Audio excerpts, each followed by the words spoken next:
The Jeremiah Obrien is one of the historic Liberty ships that helped win the Second World War.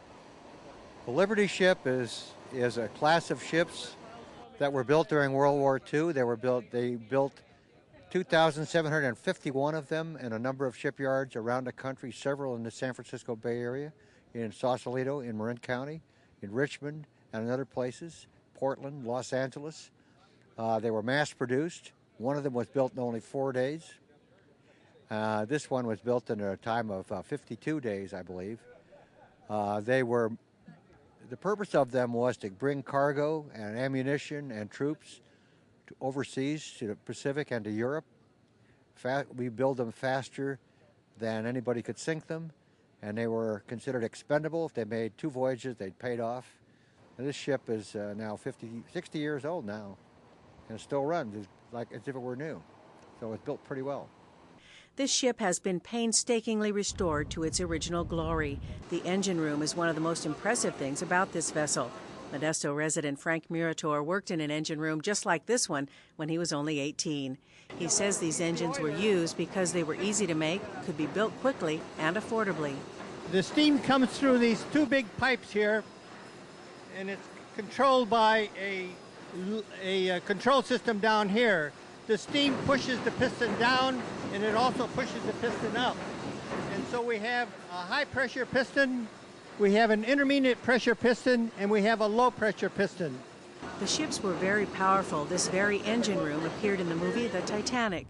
You know, they did the movie The Titanic was done on this ship with the engine running like you see it running now.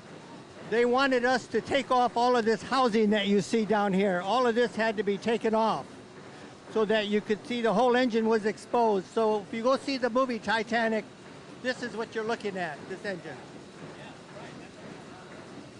Murator remembers some very dangerous Atlantic crossings. It was a risky business. The first trip I made across the Atlantic in convoy duty, we were told that there were at least 26 submarines out there that were after the convoy. So it put us all on edge. And then we never knew where we were going when we left the country. In the middle of the ocean, they opened up orders, and the different ships were told where they were to go. And on our ship, they posted the exchange money for Russian exchange. And we knew that that meant the Murmansk run, which had a very serious and bad reputation. So we were all really panicky about that. But they changed orders on us when we got above the British Isles and turned us down between Europe and Britain, and we ended up in London. The Jeremiah Obrien is taken out on the water only a few times each year. The rest of the time, it's a floating museum docked at Pier 45 in San Francisco, and it's staffed with people like Frank Murator, all volunteers. One of the things about the ship is that there's a sort of an American spirit that's on this ship that lives, and that's the spirit of volunteers. Almost all the people you see here, with only 2 exceptions out of a crew of about 200, are volunteers, work free. The master is a volunteer, the chief engineer and all the mates and all the deck hands and all the engine room people all work free.